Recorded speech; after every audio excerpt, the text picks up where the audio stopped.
Why is he lighting another lamp when that room is already very well lit and that doesn't actually add anything? Sneed and company are not gone, Mr. Redpath, sir. Merely sleeping. That's not foreshadowing at all. Oh no. And as if by magic, Mr. Sneed manages to kill the entire mood of this scene. Thank you, Davey, for this next one. Mauve coffin linings were only allowed for civil use from 1912 onwards, so unless that woman's royalty, she shouldn't have mauve coffin lining. I'm no expert, but I'm pretty sure you can't snap a neck like that with one hand. And assuming I'm wrong about that, why didn't you just do that straight away?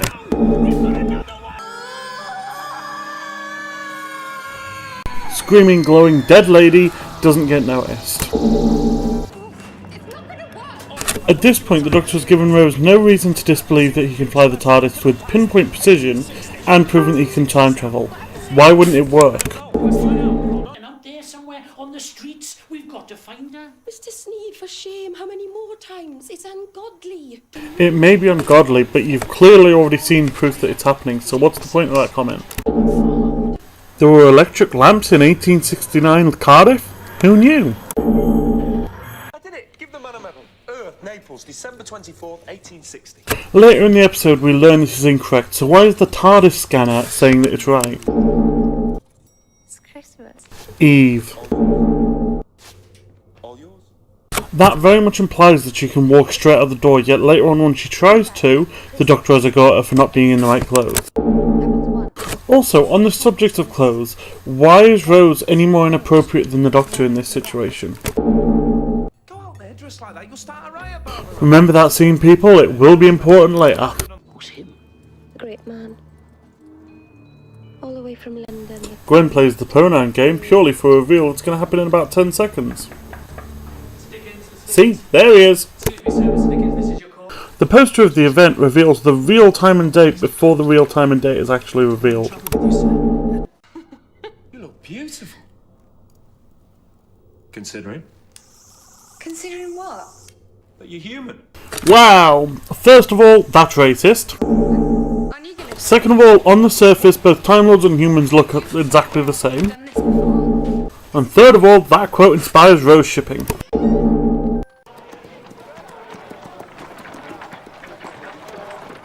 Tidings of comfort and joy getting sung in the background, just in case you weren't 100% sure this was based on Christmas. I got the flight a bit wrong. So far, we've been able to see the Doctor fly the TARDIS with pinpoint precision. Why is it that on this occasion he gets it wrong? It's Garnetto. Not a knocker, but Marley's face. Thanks for the spoilers. Didn't even say spoiler alert. How disgraceful that for Charles Dickens to ruin a Charles Dickens book. What phantasmagoria is this?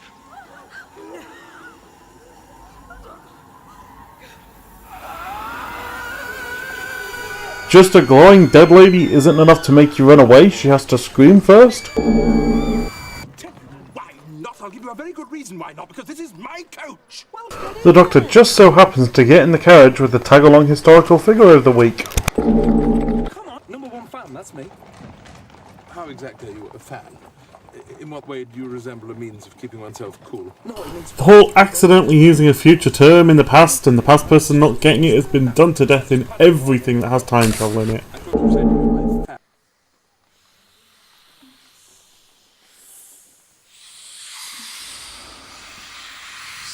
If Rose had stayed asleep for literally 30 seconds longer, she would be dead. I'm sorry, sir, we closed. Nonsense. Sven didn't undertaker keep office hours. The dead don't die on schedule. I did -1 cloister for that awesome reaction from Charles Dickens. Having trouble with your gas? What Shakespeare is going on? And I suppose I've got to take another one off because of what the Shakespeare is going on. Are you alright? The correct response to that question is, well, other than the fact that I'm dead and that I've just been possessed and that I'm glowing, I think I'm perfectly fine, thanks. Modern light switch is visible by the door.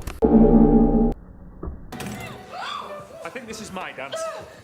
Last time someone interrupted their strangling, it resulted in a one-hand neck break. That was way too easy to save Rose. But I'll be with them again one day. Sitting with them in paradise. Got some good news and some bad news. One day is today. The Doctor's arm is just visible in the bottom left corner of this shot. We see later on it become a lot more visible, so it's clearly the Doctor's arm here. Let's get it strong. We're going to have a seance. Why does a traditional seance work, especially seeing as how the Doctor seems to say it as though the details matter, but the details of a traditional seance are at the very least partially hokum. Humbug, come on. How does Nine's wit, humour and cockiness keep removing cloisters from my videos? The place where most of the ghosts have been seen. That would be the morgue.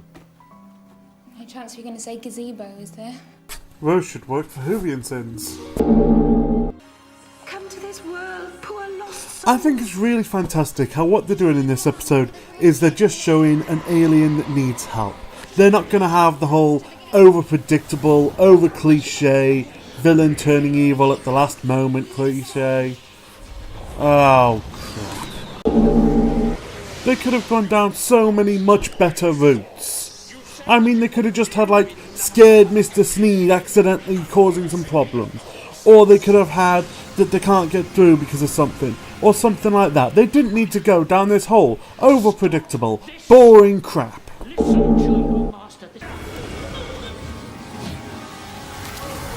Not only was there once again the one-handed neck break, but also I thought that the reason they went into dead bodies was because they give off gas as they decompose. They wouldn't decompose for at least a few seconds.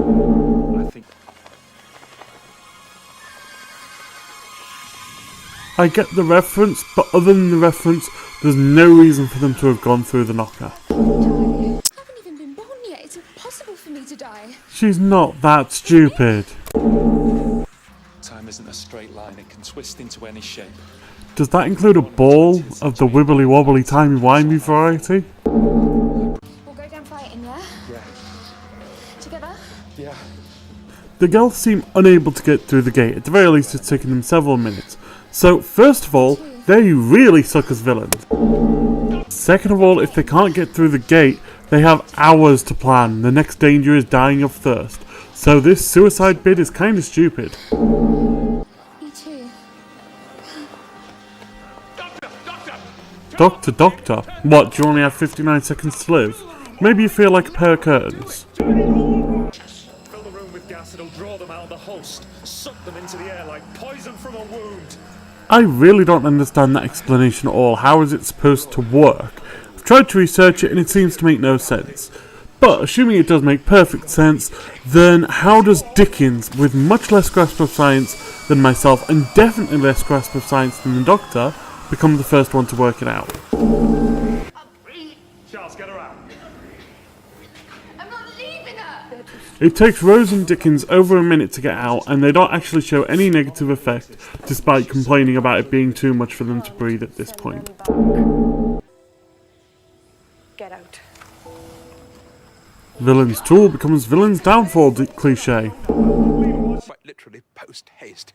Literally, post-haste would mean you would take weeks to arrive, months even. Doesn't that change history if he writes about blue ghosts? In a week's time, it's 1870, and that's the year he dies. Sorry. He'll never get to tell his story. First of all, that's incredibly convenient. In your time, he was already dead. Secondly, he doesn't die till June 9th, 1970, so that still gives him a good 6 months or so to at the very least get started writing, and I'm sure there would have been some stuff found about his plans for the Blue Elementals. The central column isn't moving, so I don't have a clue what's making the engine noises, but it's definitely not the TARDIS. Okay, bonus round. First point goes to Charles Dickens. He was a brilliant guest star and he was brilliantly cast. I think he was a fantastic character and he really sets a high standard that the series will use for famous historical figures, so I'm moving one cloister for him. Second point is the scene with Rose and Gwen in the kitchen, where you see the differences between sort of the past and the future. Very good. It can even be shown to do parallels between how women were portrayed in the classic series and how they were in the new. Plus, just seeing that evolution of time was fantastic. We see it from both sides, what Gwen thinks of the future, what Rose thinks of the past. It was beautiful and one of the best scenes in the entire series. So let's remove a cloister. And finally, the last part is... You probably saw this coming from earlier on in the video, to be fair. The twist that turning the Gelf evil was awful. Cliche, overdone, too simple, completely misdone. And I think that, bearing in mind that they set up with all of the morality of the is it right to use dead bodies like this, and the ethics and all that lot, could actually have worked quite well. But no, they just decide, hey, let's make them evil. That's awful for me. I think that was one of the worst decisions that has ever been made in a Doctor Who episode. So that's another cloister for me. So that gives us a final score of 45, with a fate of a one-hand neck break in the gazebo.